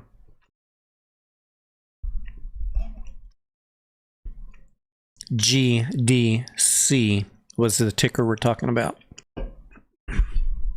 Someone got really mad at me for saying on X, for saying that 600% doesn't mean anything. Tony, that's a really bad take. Then I posted the Thinkorswim 0%. That was the end of that discussion.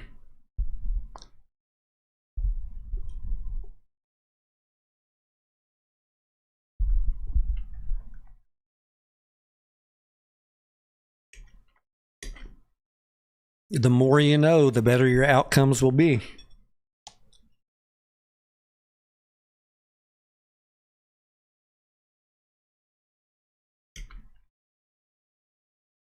The more you know, the faster you'll realize how many people have no clue what they're talking about on social media. Volume up to 113,000 in Canada. Ain't jack shonkus going on the OTC here in the US of A.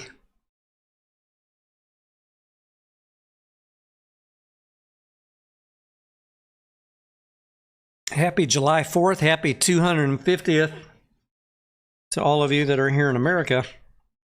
I'm old enough to remember it was a meaningful thing when we had the bicentennial. Now here we are. I'm like, am I really that old? that I got to see not only the bicentennial, but now the 250th. Damn, I'm old.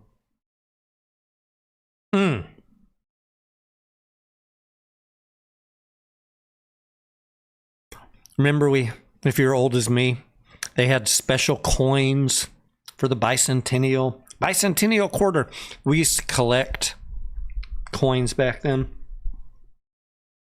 That's a big deal. Sparky, what's up? Freedom train for the bicentennial, man. Good times. I was what?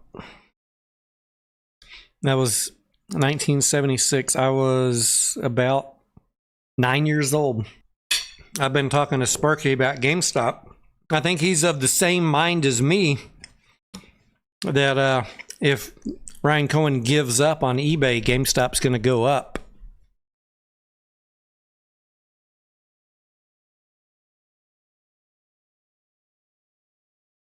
But I don't know, Sparky, if you also are like me. Like, I would like to see Ryan get it. Even though I know it's very uncertain how the market's going to value the NewCo, I just want to see it happen, because wouldn't it be funny if Ryan bought it and then cut a bunch of costs at eBay and makes it even more profitable and then has a success story? I mean, I would love to report on that. All the naysayers, all the haters.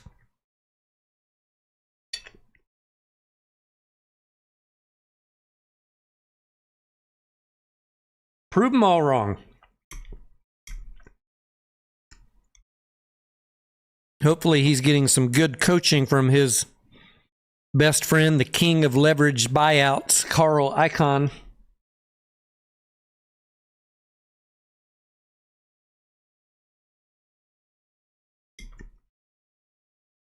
It's fun to watch all the GameStop YouTubers all of a sudden become fans of leveraged buyouts and private equity.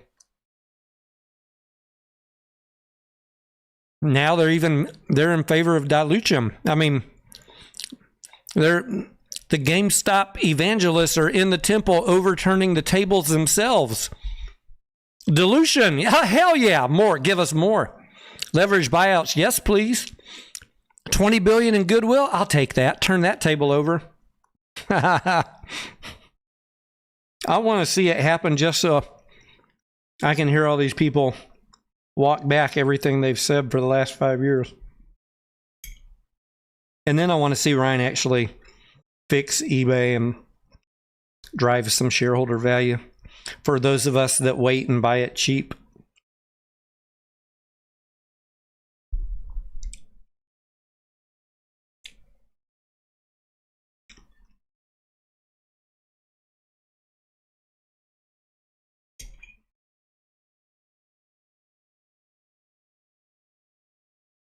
Did anybody not see the picture that Ryan posted this weekend?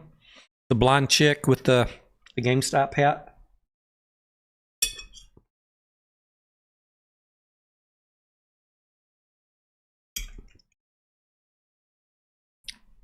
If you didn't, you could check his Twitter. From what I understand, from what I was able to piece together from social media, that hat was auctioned off by Ryan on eBay.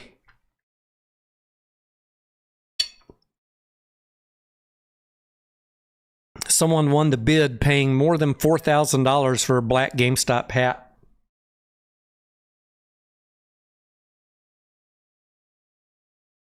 And then someone sent him that picture of the blonde chick wearing the hat out on the streets in California. And one of the internet sleuths determined, and I believe this to be true, based on my own independent verification of photographs, that is Carl Icahn's brother's wife. So one of them bought the hat, and she was wearing it, and she sent Ryan a photo. She also gave him a good review on the purchase on eBay.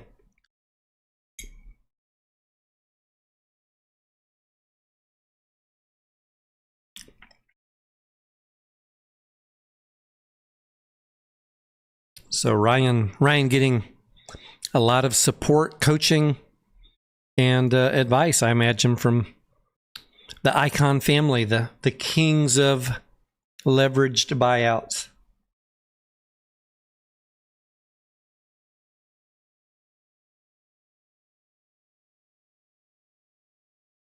Sparky says he's trying too hard to be Roaring Kitty. I don't think so. I mean, you mean what? He's posting mysterious photos? Maybe he just wanted to show off that someone bought his hat.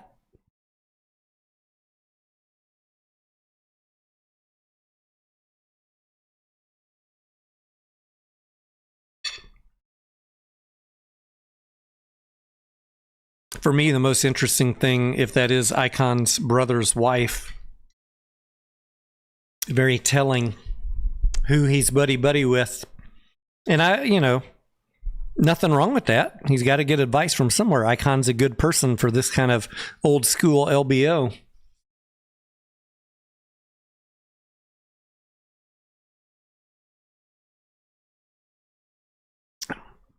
Sparky says, anybody in GameStop warrants? GameStop October 32 strikes on the calls are 40 cents. I sold my warrants. Sparky, let's see what they're trading at. 278. Ouch. Now, I did post a chart in the Discord of what's going to happen to these warrants.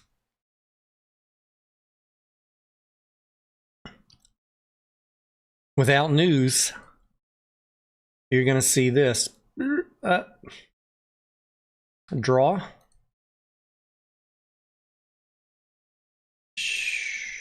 October. Basically going to go like this. In the next August, September, October, well, we got 3 months.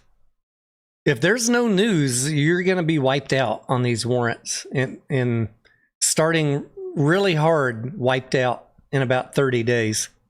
It's going to start falling so fast. You're in the final part of the exponential theta decay curve.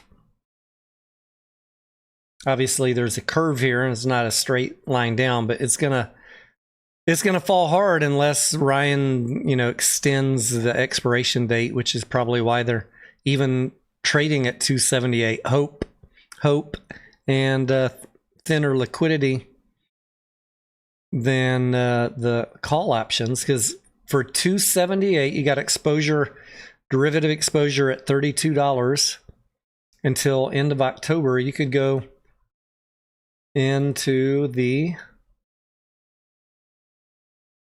GME $32 calls October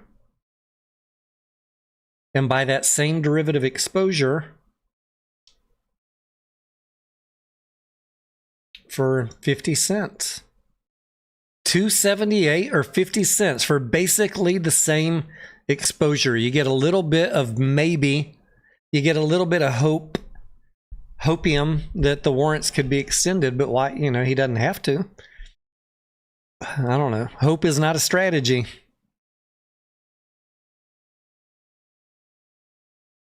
If I wanted derivative exposure, I'd be buying the $32 calls all day long over the warrants. 20% of the price? Come on. Yeah, Sparky says you could buy $21 strikes for the same price of one $32 warrant, and you'd be in the money. These people are crazy holding these warrants, in my opinion. I mean, God bless. Good luck. You're being a true degen, but there are ways to de-risk that strategy. You could have the same exposure with far less risk.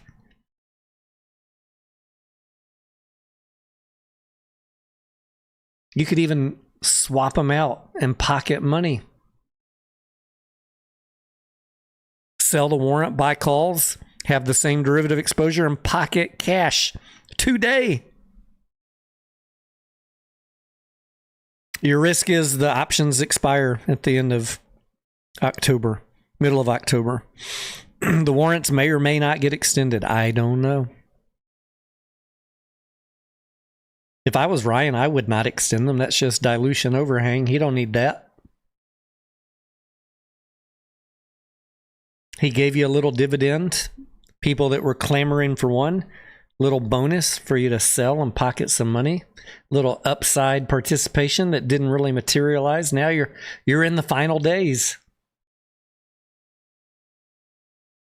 Tick tock.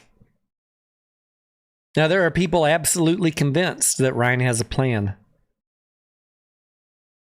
that he's not going to let those warrants expire worthless. However, you got to burn through all the convertibles dilution overhang first to even get close to the warrants. I mean, whew, it's a lot.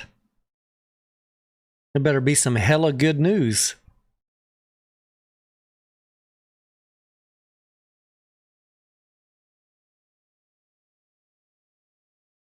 Sparky says they should not extend the existing ones. They should hand out new ones if they want to give the shareholders a kiss again. I agree with you, Sparky.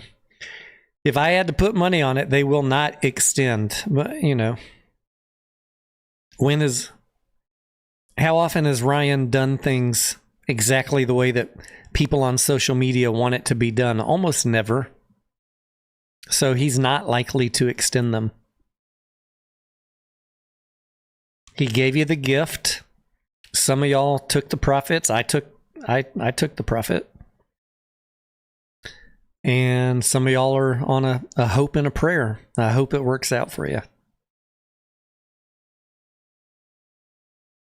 I don't like that kind of unmitigated risk. I'll just have my shares, please. If I did want the risk, I'd buy $32 calls. But, man, that's so far out of the money. We're at $22.75 on GameStop. You see the AMC calls that I'm buying right now are in the money calls. $1.50 strikes. The same as buying shares, but with a little more leverage. A little bit more risk, but more leverage. More risk than shares, but not as risky as these people buying $3 calls. Like, come on. I get it, though. It's fun to dream. John says, many are counting on someone roaring loud. Well, I mean, yeah, that is true. They are counting on Roaring Kitty coming back. And maybe he will. Who am I to say? I think Roaring Kitty realizes, like I said, for the past couple years, we're not in 2021 anymore. This entire trade changed with the issuance of new shares and 2 sets of convertible bonds. And then the warrants on top of it. Like, everything changed in how you need to analyze this ticker. And most people have not willingly accepted that. They're clinging to the DD of 2021. They're going to get left behind.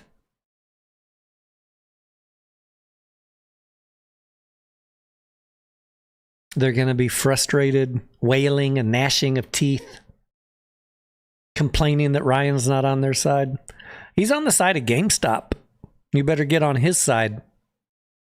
He's not coming to you.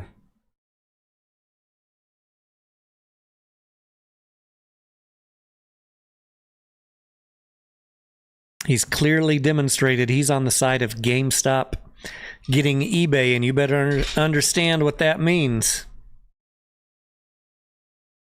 Let the hopium go. There is money to be made if you can understand the trade without cult-like emotion and no critical thinking.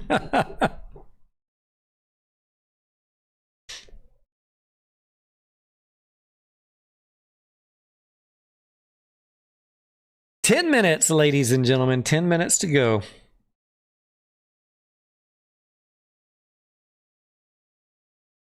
GameStop slipped back in the red by 3 pennies, 22.79.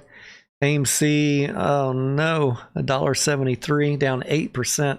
Why are the movie stocks just getting smoked today?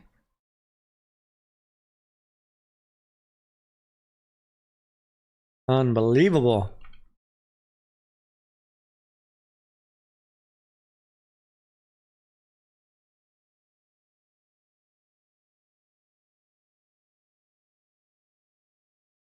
Did we overpromise on Minions and everybody's just mad? Like, what's going on?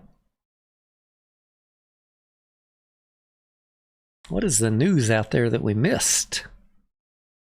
Cinemark news. Cinemark down 5%. Minions and Monsters expected to dominate holiday box office. Yeah, well, that didn't happen. Cinemark. IMAX. What do you got to say?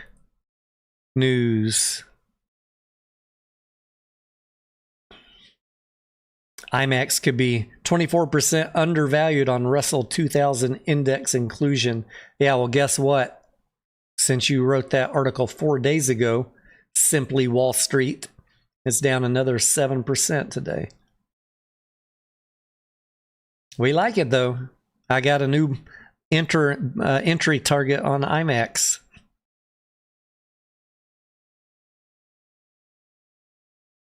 IMAX price target raised to $50 at Seaport Research. And it's down. Don't feel bad if you're down on AMC. Everybody's getting hammered.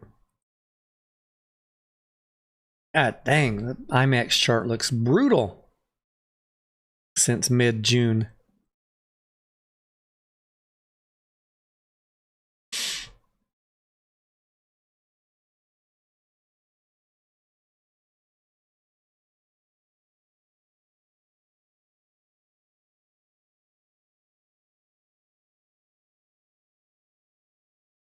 All right, I'm going to hang out with you guys for the last 10 minutes, but I'm going to play the presentation on Railtown one more time. Railtown is a pre-revenue, highly risky, highly speculative sovereign Canadian AI play. May be bigger than Canada. We're waiting on revenue projections from management, so it might not be a ticker for you. It might not fit your risk profile. I'm attempting to keep my buys under 30 cents while we wait it out. I'm expecting news at some point this year, hopefully in the next 3 months, about what they've been working on and what the revenue is going to look like. I don't have any crazy price targets for you. I don't make up numbers when management has given no guidance. There are other places on YouTube, if you like fan fiction, where you can go get a happy ending. Here, we're going to wait for the actual news from management. And we're going to make sure we have the right mindset and the right entry to minimize risk as we wait it out. Always maintain a diversified portfolio of profitable companies with growing revenues and growing net income, positive operating cash flows. And then you can, when you got that as your core portfolio, you can come have fun with a little bit of your mad money and some of these crazy tickers that we mess around in. Don't ever think for 1 minute that I'm putting all my money into one highly speculative ticker. I think that is crazy talk, although people do it. But that is a them decision, and I don't run my trades that way. And if you're here listening to me, I'm going to encourage you to have a well-diversified portfolio of profitable companies and then have fun with these. If you're correct, if you have the right timing and the right DD, speculative tickers can boost your overall return. But if you're wrong, they can go to zero. And so you don't want that to be your only ticker. No one wants to see you get wiped out. Let's go with the outro. I'll be here in the comments until this is done. Thank you for tuning in, and we will see y'all mañana.